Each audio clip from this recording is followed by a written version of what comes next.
Um, Anybody need to add anything or take away from the agenda? If not, I need to solicit a motion to approve, and he don't need that. And then I'll read the wilderness meeting. I move to approve the agenda for this evening. Is there a second? I'll second. Move the second that we approve this agenda for the meeting. All in favor, say aye. Aye. All right.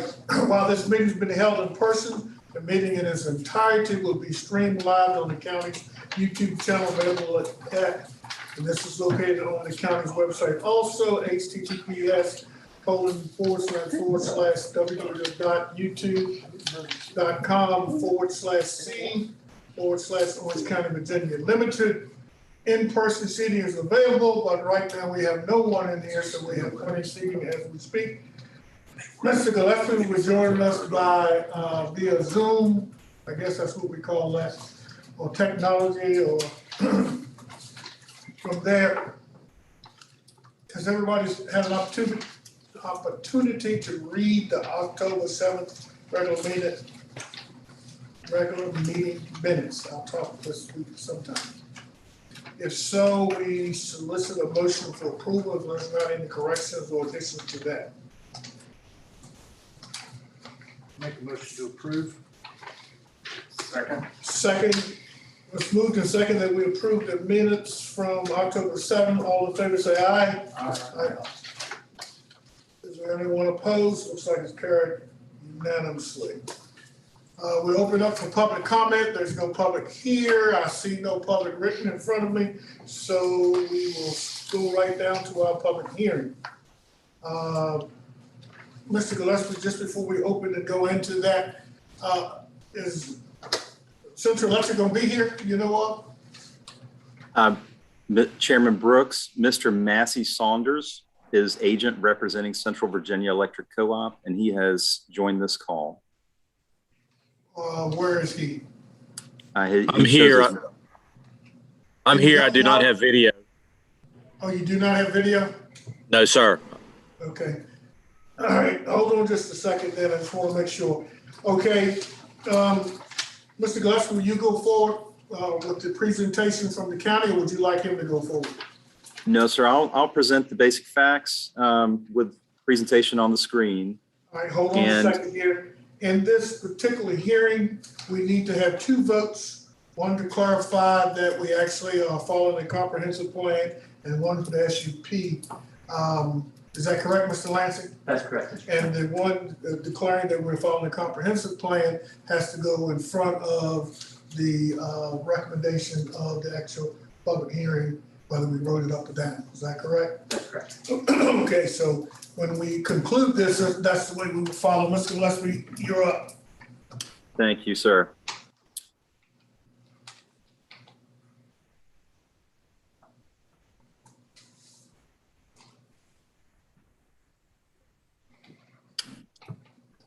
See, Mike.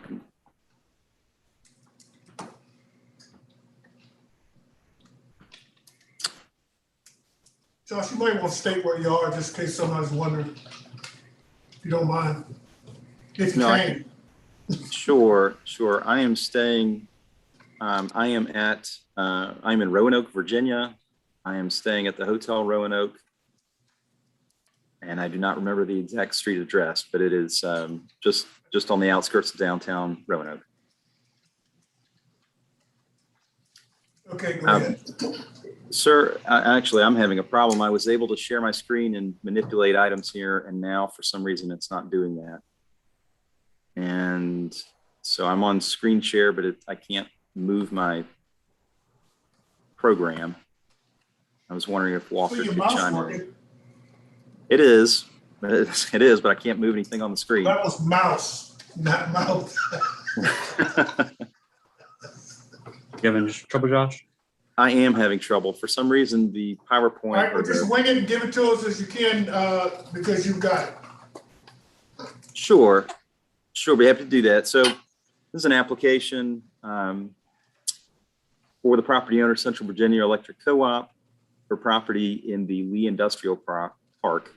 Properties in Lee Industrial Park are planned for future land use economic development.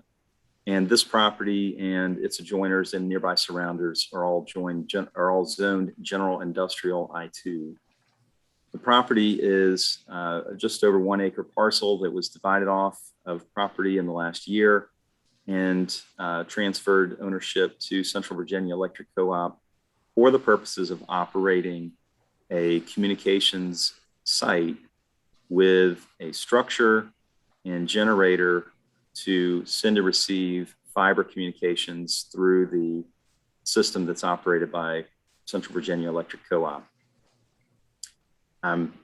In the staff report that was presented to you, you have the maps that show the future land use and zoning classifications, as well as photographs of the surrounding areas. This particular property is a bit of a thicket, I would say, the 1 acres that was cut off in the curve of Litchfield Drive, and quite frankly is in a challenging position for a use that would have more traffic volume. Yeah, I'm going to follow some instructions here. And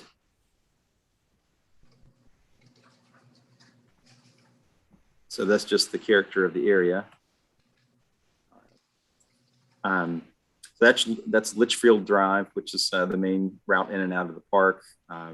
There are, as you see in your maps and in the photographs, a number of industrial manufacturing buildings and industrial styled buildings. It's a variety of materials. You'll see masonry of various types, as well as metal siding, and a mixture of what might be called rural industrial or kind of rolling hills landscapes suited to the rural character.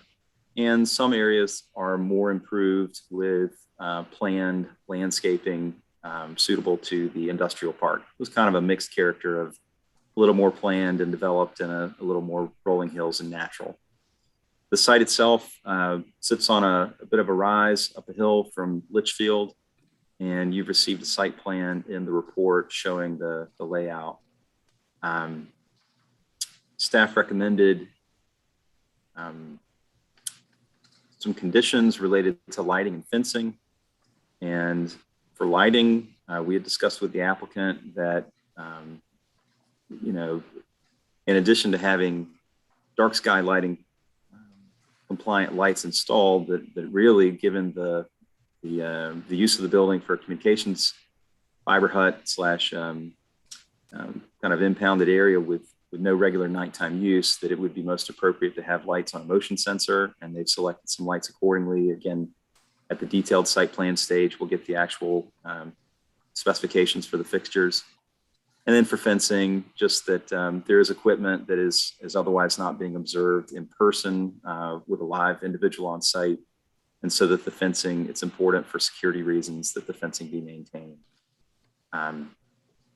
So, as you said, there are 2 items required for this proposal to be considered. The first is in accordance with Section 15.2, 2232 of the Code of Virginia, the Orange County Planning Commission makes a determination that this request either is or is not in substantial accord with the adopted Orange County Comprehensive Plan. And then second, and discussion would follow either one of the motions, but a second motion would then be needed to approve, deny, or approve with conditions the case known as SUP 2103 for Firefly. Firefly is the business subsidiary of Central Virginia Electric Co-op that runs their fiber communications. So that, I'm sorry, I didn't walk through the conditions. Basically, you have a concept plan that would be enacted and be a controlling document, as well as the conditions related to use, severability. If it's the property were subdivided in any way, it would void the SUP, and those are standard conditions that carry with most SUPs in Orange County. So with that, staff rests and would answer any questions you may have of me. Thank you, sir. Any commissioner and/or Mr. Johnson have any questions for Mr. Gillespie? I do. Could you explain this comprehensive plan vote that we have to do?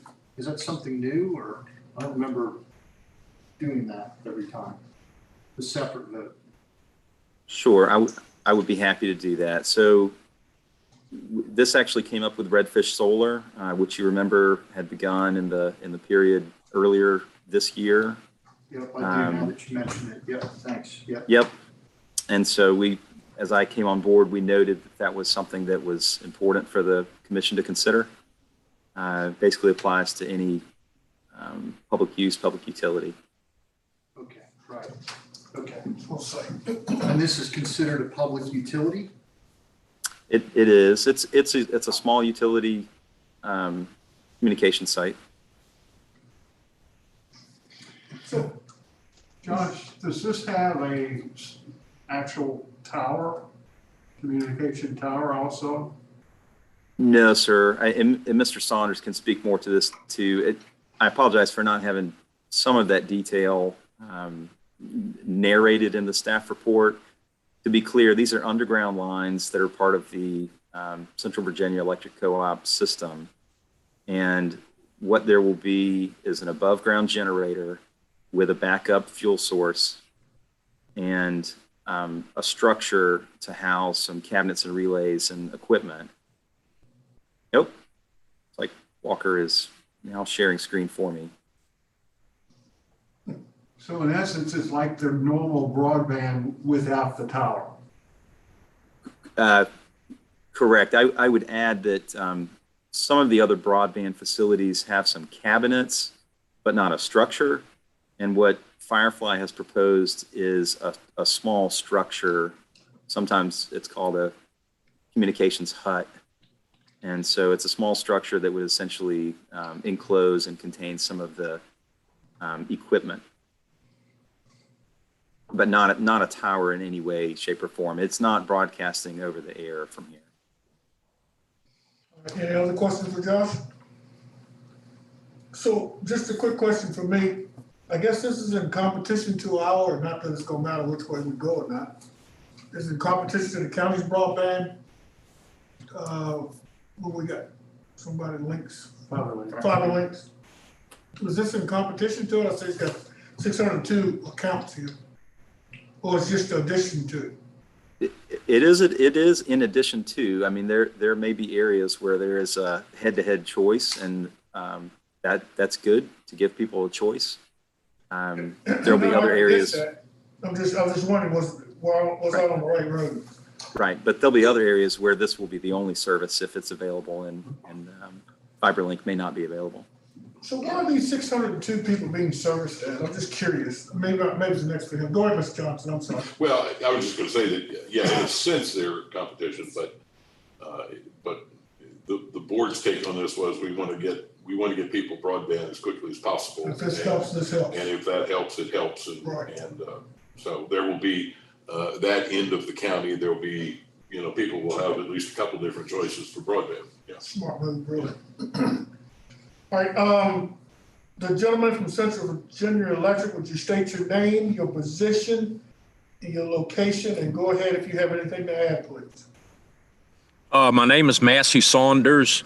I'm a land surveyor, civil engineer, working with Central Virginia Electric Co-op. My company is Saunders Surveys Incorporated. We've put in, I live in Roseland, Virginia, and that's where I am now. It's halfway between Lynchburg and Charlottesville, in the foothills of the Blue Ridge. And we have been working with Central Virginia Electric Co-op since the conception of this broadband facility with Firefly. We've installed probably 20 plus of these systems in various localities and counties around. I sent Josh some pictures that he's welcome to share with you all of various facilities that we put in. And my role is to go through acquisition, meetings with the localities, and to pass the permits on to the contractors so that they can move forward. Thank you. Is there any questions for Massey? I have a few. Several questions. Hey, Mr. Saunders, Jason Capel here. Thanks for joining us. Can you hear me okay? Yes, sir. I can. It's intermittent, but I'm hearing you. I think that's Roseland connectivity. Yes, sir. They're in the process of putting Firefly into us, and I'm actually out at my dad's farm where he has Firefly now, sitting at a picnic table talking to you. Nice, nice. That's where I wish I was. Hey, so just real quick, so you're gonna have an ups there, and you're gonna, what will it be, a diesel ups? We put I'm in a sorry, generator, diesel we put in generator? we put in a 10 by 20 structure. It's a prefab structure that's brought in on the back of a tractor trailer and set with a crane on a concrete pad that we would pour. And then roughly 10 to 12 feet from that would be a generator.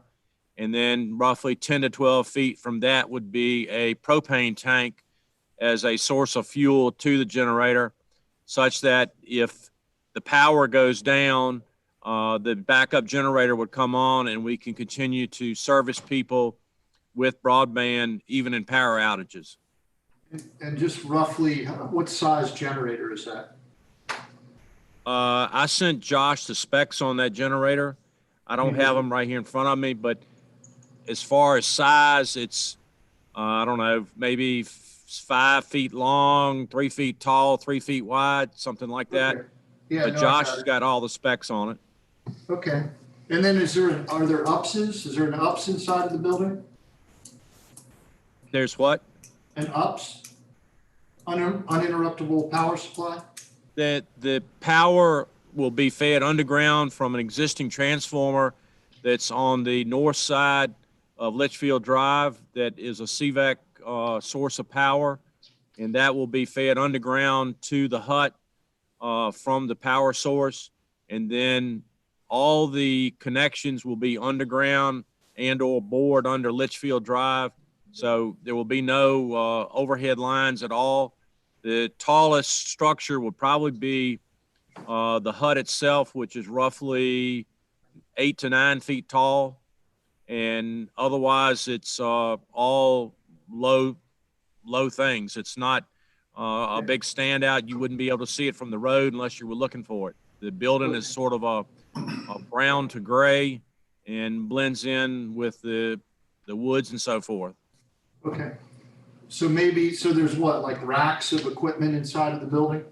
Yes, sir. There's racks all through the building, Okay. and just things to make it's a light cables that are brought in, and they're brought in through conduits from the exterior of the building and then hooked up inside to go wherever it needs to go. But once it gets outside the building, they will go to the transformer that CVAC has, and then if the electric line at that point is buried, they will bury the fiber line, the broadband line as well. And then once it gets to a pole where CVAC's line goes overhead, they would travel along with the overhead power lines wherever they go to the various customers that CVAC serves. Okay, thanks. Do they have to run additional cabling on the poles, or does this ride the electric lines that are already there? No, it runs on a separate cable on the pole. Okay. And then you bury fiber from wherever the electrical distribution is, you bury fiber to the homes? Yes, sir. Okay. So it follows the route of the electric line. If electric's overhead, the broadband is overhead. If the electric is underground, the broadband is underground. Okay, so you'll be using all the right-of-ways that the electric co-op already has? That's Is that correct. Okay, That's for your correct. distribution. Okay, That's correct. okay, that's the only questions I have. Thank you. George Yancey, District 2 Planning Commissioner. In terms of the generator system, what is the frequency of the testing of that generator? Is it weekly or bi-weekly or what? I don't know the answer to that, but I do know they're tested on a regular basis to make sure that they are working properly. Is there an effort to muffle the sound because those units can be pretty noisy? I'm sorry, I didn't hear you. I said, those generators can be pretty noisy. Do you know if there's some kind of abatement put on the unit to hold the noise level down? The generator that I heard, and I've heard them run, is you don't hear it very much at all. It's very low running. Okay, thank you. No question. Mr. Johnson? I don't have any questions. This is going to be similar to what the county installed out at the Barbersville Collection Center. But it'll be very similar with a small building and a generator, so forth. Josh, you got anything else? No, Any sir. questions? Just a note, if you want the motions back up on the screen, Walker has control, which is great because my control is not working. So if you want those Walker, on the put the screen, we can do motions that. back up on the screen, please. All right, that'll be the Walker, I think the next to the last slide, maybe 2 back from the end.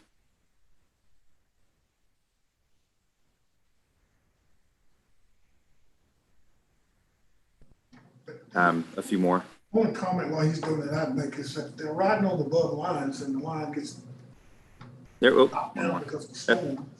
Back one more. It's not gonna really help the customer. That's it. That line's down. Oh. That's why I think the edge is with fiber link underneath the ground is a more secure system. Not that I'm telling anybody how to build their system, but it just seems that, We agree with you. That's why we're doing it the way we're doing it. yeah. I'm in favor of everything can be on the ground, put it on the ground, it's just safe. Okay, gentlemen, if we're prepared to vote, then we will look at that first vote and then we will look at the second one. And unless you have some other questions or comments, I would ask us to look at the first vote. We could virtually, for Mr. Nichols' benefit and maybe someone else's, we have to vote for one before we can get to two. So just because we vote for one does not mean the motion is to approve or deny. It's just saying this is in agreement with our comprehensive plan for utility structure. If we don't get beyond that, then there's no second vote, period. Because you've already said it doesn't comply, so you can't have that second vote. So the first vote that I'm asking for is really a procedural vote.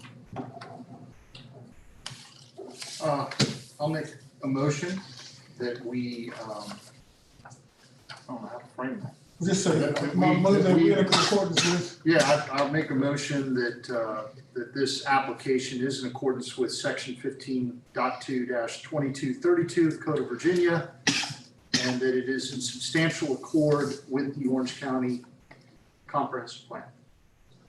It's been moved and second that this is in accordance with 15.2-2232 Code of Virginia and the Orange County's Planning Commission comprehensive. All in favor say aye. Aye. Any opposition? Motion carries unanimously.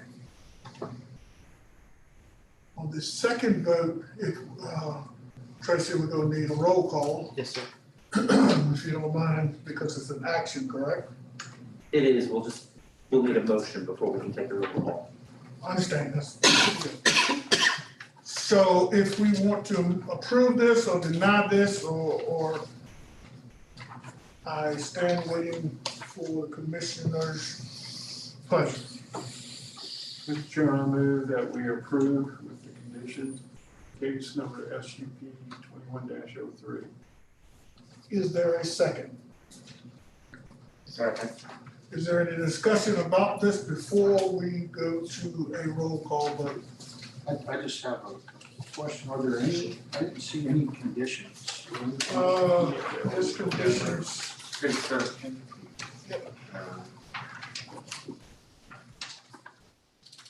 Oh, 13 are the conditions review there. all right. Any other questions other than Mr. Capel's or comments? Mr. Chair, I would note that Mr. Yancey's motion, I thought I heard him say approve, but I did not hear him say approve with conditions. He said with conditions. Okay, That's why he asked the question about what were the conditions. thank you. Yes, sir. I'll second the motion. It's already been Oh, said. it's been seconded. Yeah, I'm just sending the My bad. question to No, you're, roll call, please, starting with, Mrs. Newman over there to tell us who to go first. Mr. Yancey, Aye. Approved. Mr. Nichol, Aye, yes. Mr. Brooks, Yes. Mr. Capel. aye. All right, approves unanimously. That's taken care of. Thank you, Mr. Saunders. Thank you, Mr. Gillespie. Thank you.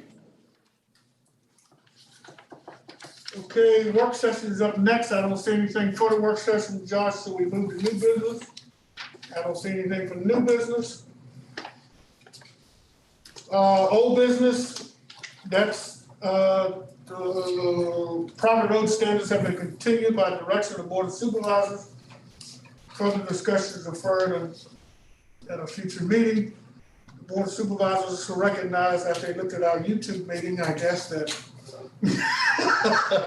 maybe we not want to go down that road right now. So I oblige them to take it off the agenda until we can get some more guidance from them. Since it's initiated from the board, they have a right and control the right to take care of it, just like if any applicant did. All right. Reports, Mr. Johnson, and he has to leave, but he gonna realize we're gonna be with him. I have no report, Mr. Chairman. All right. Mr. Gillespie, you have a report? Yes, sir. I'll be brief. Not much has changed on the waterfront in the Department of Administration in the last 2 weeks since your last meeting. However, I will still note we're seeing historically high building permit activities and building inspection activities. I would also note that there was an open house yesterday for held by the Madison Solar Project at the Wilderness Branch Library. To my knowledge, no staff from any department attended that I'm aware of. I had sent notice out to all the commissioners, thanks to Mr. Yancey pointing out it had run in the paper as well. So I am just letting you know that it occurred and that the boards that were presented at that meeting included some supplemental information we had requested related to view sheds. And those boards, those illustrations or exhibits showing the view sheds around the Madison Solar Project will be delivered to the county in physical form and kept at the Planning and Development Services office, but also we'll be posting those illustrations online. And I can certainly say more about that, or if anyone has questions or comments on the boards themselves or the illustrations, we can do that, but just want to let you know about that. And then a quick update on REZ 2102 Wilderness Crossing. There has been a lot of information provided to the applicant, and the applicant is pursuing some additional evaluations. And so pending that, the conclusion of those evaluations, we have no further information to present from staff or the applicant on that case at this time. Any questions from Mr. Gillespie? Mr. Langston, you got anything for us? No, thank you, Mr. Chairman. Mr. Nichol? I don't have anything. Mr. Yancey? I did have a question. Oh, go. Mr. Gillespie, Mr. Capel has a question. Yes, sir. So what do you perceive the next steps to be on Wilderness Crossing? Like, what are you kind of envisioning happening? And I'm not going to hold you to this, but what do you envision happening and what sort of time frame do you think we should expect? Sure. So I envision that we'll have formal responses from the applicant to the written guidance given from the Board of Supervisors. And we had drafted something and I had circulated it around, distilling what I thought were the Planning Commission comments. Mr. Nickel provided some supplemental comments related to those, and we'll be discussing those with the applicant. But there are some facts that are not presently in the application documents that have been suggested or requested, and those responses will take more or less time depending on what it is they're looking for, related to, identifying an area for, designated, definite, or defined industrial uses, for example, is a matter of some lines on paper and drawing that into the concept plan. Providing updated physical impact analysis evaluation, though, is a mathematical exercise that also involves gathering more data.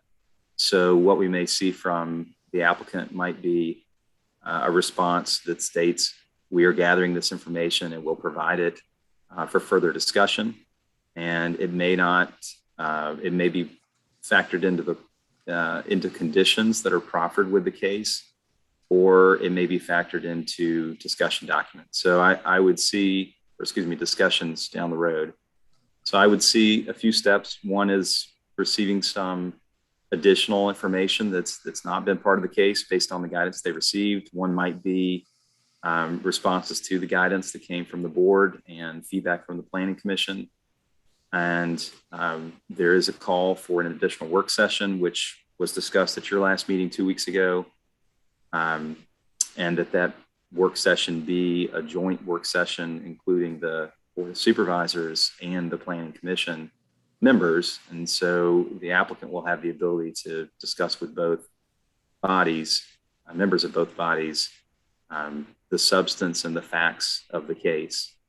So I think all that is the prerequisite to be able to keep moving forward. In terms of a timeline for that, I think some of the information can be delivered in 2 to 4 weeks, and that would be the time frame upon which a meeting for substantive conversation would occur. Okay. So I've gotten a number of questions from the public about when a potential public hearing might be, and so that doesn't look like it's not going to happen in November, likely, correct? I mean, it'd be really hard. It would be extremely hard. If November 18th were the target date, we would be sending our information to advertise to the paper about 3 weeks before that, which is essentially next week. Okay. So there's a presumption that if we send notice to the paper next week, that they would have everything worked out essentially within 2 weeks to 2.5 weeks for a hearing. And, that presumption could be made, but that would be the presumption. Okay. Thanks, Justin. Mr. Chip? I have a quick follow-up. Would you anticipate an updated proffer statement coming back from the applicant? Oh, absolutely. Yes. Yes, sir. Mr. Chairman, do you don't see any way this would go for public hearing without additional discussion here at the commission? Is that a true statement? 99.9% accurate. Let me have another quick follow-up, Yeah. because there was also at the Board of Supervisors a question about a work session with VDOT that was related to the, not with the applicant, but with VDOT about some of the transportation aspects. Has that been scheduled? No, sir, that has not been scheduled. Staff supporting the board has suggested that some additional information is due from the applicant's expert transportation consultants before a board VDOT meeting occur. And we still continue to urge that some additional information be provided. Essentially, VDOT has noted in their comments to the applicant that there are some steps for the traffic impact analysis that are lacking information that they expect. And so we're suggesting that meeting between VDOT to deliver essentially that message to the board is a step too early. Really, there should be a little more information so then VDOT could better, serve as a reference and as an expert to the board. Okay, yeah, thank you. That helps clarify. So, Mr. Chairman, I know you said 99.9, like, can we agree that it would not be good for us just to see that appear on our agenda as a public hearing without some additional discussion here? I mean, I'll ask the other planning commission members, like, I can't imagine that just showing up on our agenda as a public hearing without at least another work session or some sort of indication from this body that we're ready for it to be a public hearing. I can agree to that. That's why I gave you 99.9. I've learned in 60 years of living, a little bit more than 60, that you just don't say anything's in concrete. I mean, I would assume that Josh established timeline will come into play and we will know exactly what we're doing and what's there. Josh, so the statement would be is that the commissioner's consensus is they want to see it again before it's at a public hearing. Yes, sir, Mr. Chair, I and think that's a preference on my part. However, there may be circumstances beyond the control of us and the applicant that may not give us that wiggle room necessary to meet the deadline. Well, that's why I gave him that 1/10%. Not to belabor our quick meeting, but describe a scenario where, let's just say the next agenda just shows up on the public hearing. Mr. Chair, can I speak to that? So we are just still up against the 100-day deadline, or else if the commission doesn't make a recommendation, then it will be deemed a recommendation in favor to the board. And that 100-day deadline will hit on December 27th. Wait a minute, we have not had a public hearing yet. Just I because know. we're having The a clock work doesn't session. start. The state code doesn't trigger the start at the first public meeting, it triggers the start at the first meeting. So even if it was just a work session, the 100-day clock is already running. Oh, come on, that's never been stated here before. I know that, coming from, Eric? I wanna see that. I know that has not been my advice in the past, that is Tom's advice. Well, we're changing advice, that's not acceptable. So we need to, that's unacceptable from my point of view. I don't know how you all feel about that. So what you're saying is that if we just talk about something here, the 100-day clock starts ticking. Well, we've had a meeting about it. We had a work Yes. session. We have never used a work session as a kickoff. We didn't for even the have a 100 days. complete application. The application wasn't even complete by the applicant's own admission. There were blanks in it. I'm sensing a little bit of, you ought to talk with Tom and the Okay. board and rethink that, because that's gonna be a firestorm. I can guarantee you. So, Luckily, the election's coming up. hold on. The Code of Virginia states that what? Right? The Code of Virginia states that what? Fill in those blanks for me. Yeah, I don't have internet access here, so let me see if I can pull up the exact code section. As I recall, Sure. That's okay, that's Well, okay. I was gonna say, we can, this doesn't have No, to be. I want to answered. just hang tight, hang tight. Sure. Just hang tight. as I recall, I don't have the code section in front of me, but as I recall, it says the first meeting. It doesn't say public hearing, it says first meeting. Oh, come on. That's gonna, I'm Yeah, gonna change the challenge state that in code. court.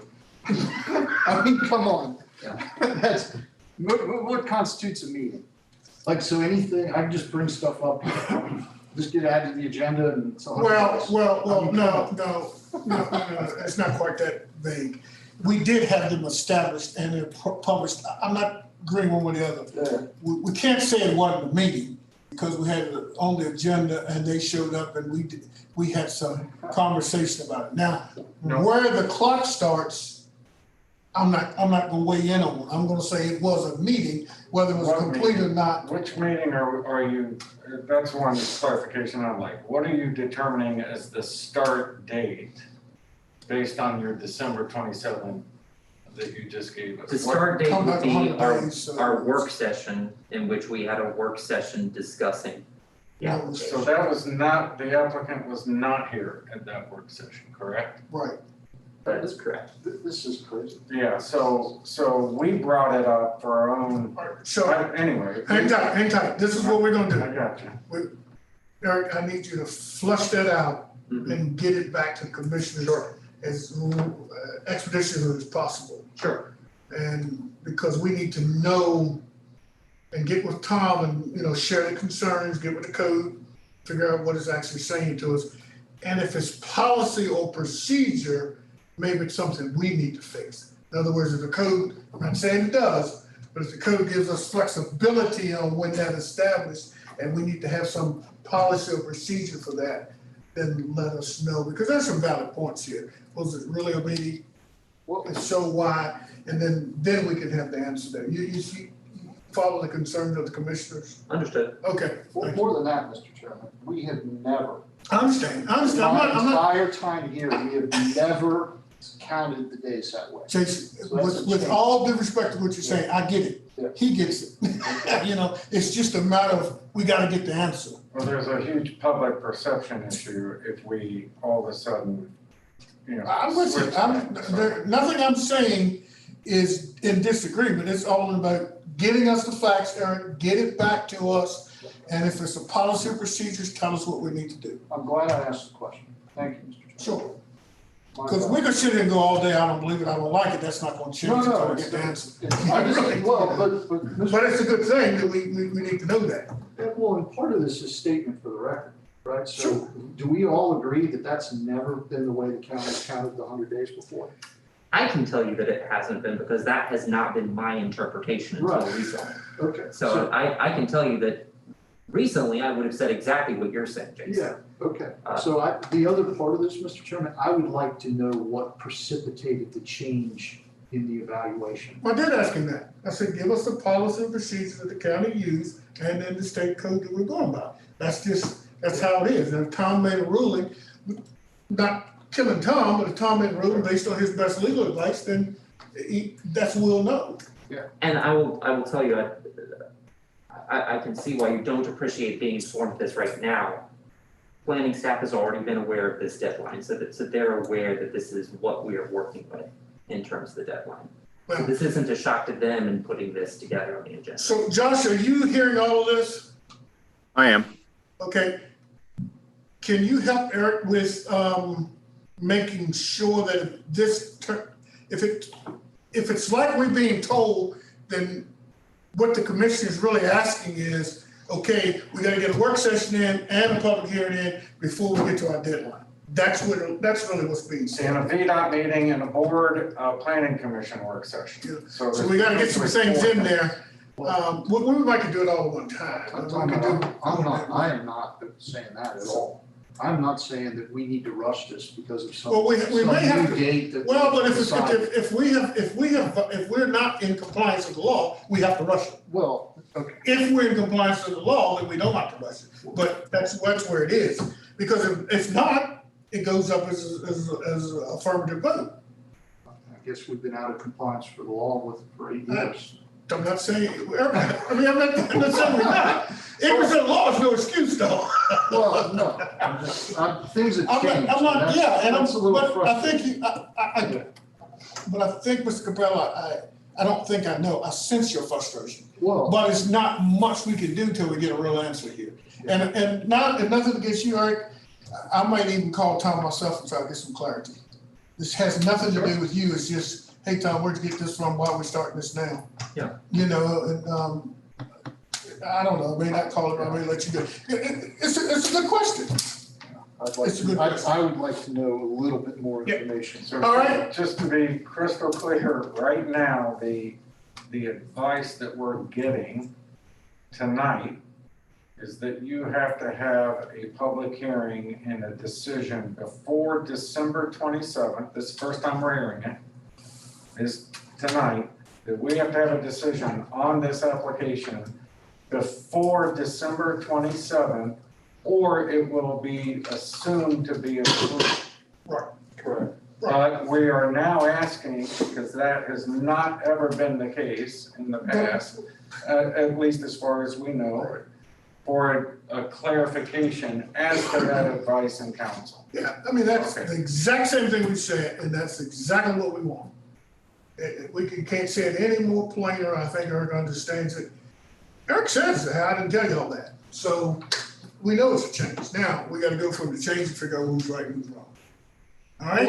Well, it could be there is no right and wrong. It could be we just arbitrarily decided to interpret things differently. I get it, Jason. I know you wanna go down that road, but can we not? I mean, I hear you. Well, no, I because. do hear you because there's nothing else we can say about this that's gonna make it, that's change what we got Eric tasked to do. I got it, but, you know, it's just, We, the way you frame that is that Yeah, we but were I don't- doing something wrong before and now we're doing it right. And well, so no, it's not that. It's just a matter of, I get it, Jason. Okay. Mr. Capella, I really do. I just don't see a sense of keep saying the same thing over and over because I get it.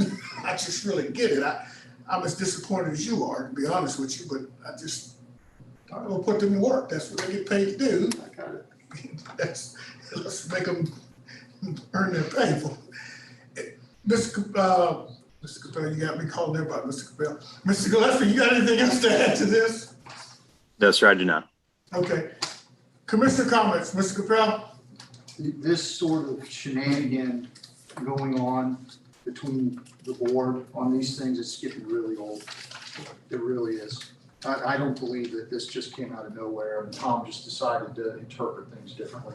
I mean, it just makes no sense. That's my comment. Like, and the next time, like, I hear that we've thrown someone under the bus, you know, and then here we are, like, now we're changing our policy.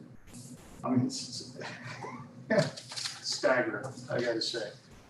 But the public will have their say. You know, it's up to them. That's all I got. Yes. I have no comment, sir.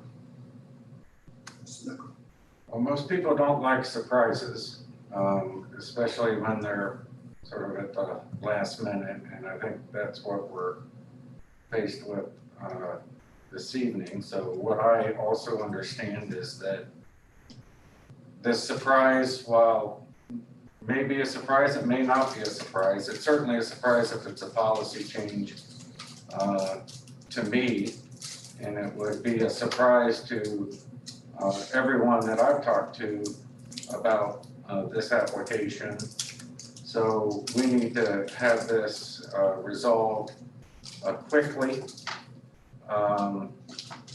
And this commission will have some say in about how we move forward. And we're gonna have to make some determinations about what we determine to be our first acceptance of this application in the process. So, you know, our first time, you know, we've heard from the applicant on this was 2 weeks ago, 14 days. So I have some concerns about that process being rushed. And it's, you know, these are all public meetings where we've been clear that there hasn't been information presented. In fact, you could call the application right now incomplete. You know, just because you submitted an application doesn't mean it's complete. There were blanks in the application. They still haven't been filled in. And frankly, that is not the way to treat the public who will be impacted by this, by the applicant's own admission for the next 40 years. Thank you, Mr. Chairman. Gentlemen, I appreciate your attendance. Staff, I appreciate your attendance, and it looks like this is going to be a record meeting with a public hearing. I solicit a motion to adjourn. So moved. Is there a second? Second. It's been moved and properly seconded. We will adjourn. All in favor, say aye. All opposed, motion carried. Thank you all.